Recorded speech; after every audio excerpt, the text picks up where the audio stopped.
Bonjour à tous. Alors aujourd'hui nous allons voir pourquoi les personnes perverses narcissiques cherchent toujours à vous ôter votre joie de vivre. Pour le comprendre, il faut se souvenir que ce genre de personne s'est coupé de toute émotion qui les rendrait vulnérables, et ce dès l'enfance, pour ne plus souffrir.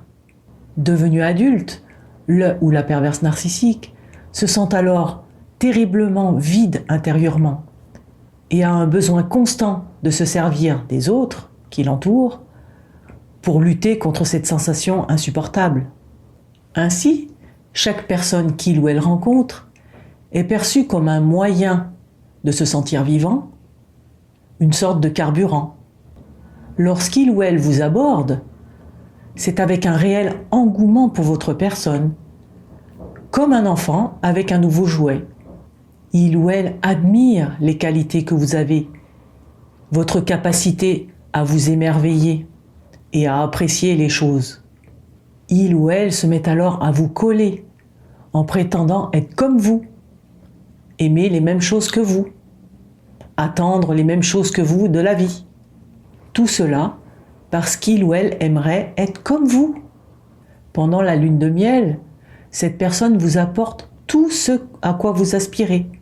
Vous êtes aux anges et votre partenaire ou votre ami l'est aussi, puisqu'il ou elle constate son pouvoir de vous combler. À ce moment-là, il ou elle se sent pleinement en vie, car puissant ou puissante. Mais au bout d'un moment, votre capacité à vous émerveiller, à apprécier les bonnes choses, va finir par l'agacer. Car même si il ou elle a réussi à établir une relation fusionnelle avec vous, il ou elle ne parvient pas à ressentir ce que vous ressentez, à devenir comme vous.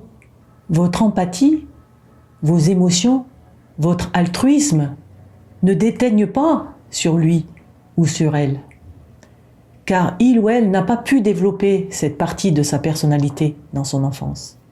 L'image de personne au-dessus du lot qu'il ou elle s'est imaginé être est alors en danger. Le ou la perverse narcissique doit être supérieur à vous dans son esprit malade. C'est pour ça qu'il ou elle va tout faire pour vous dénigrer, pour faire baisser votre niveau d'énergie. De cette façon, il ou elle se pensera de nouveau meilleur que vous, supérieur à vous. De votre côté, vous ne pouvez rien faire pour que les choses évoluent autrement. Une fois que la lune de miel est terminée, vous ne retrouverez jamais la personne que vous avez tant aimée. Tout simplement parce que cette personne n'a jamais existé. Le ou la perverse narcissique n'avait agi que comme un miroir pendant cette période et vous affichait simplement votre rêve. Quand vous comprenez tout cela, vous réalisez que la seule chose à faire, c'est de fuir cette personne qui n'est pas capable de vous voir comme une personne à part entière et qui vous considère plutôt comme un moyen de regonfler son ego profondément meurtri pendant l'enfance. Voilà. J'espère que cette vidéo vous a plu. Je vous dis à bientôt.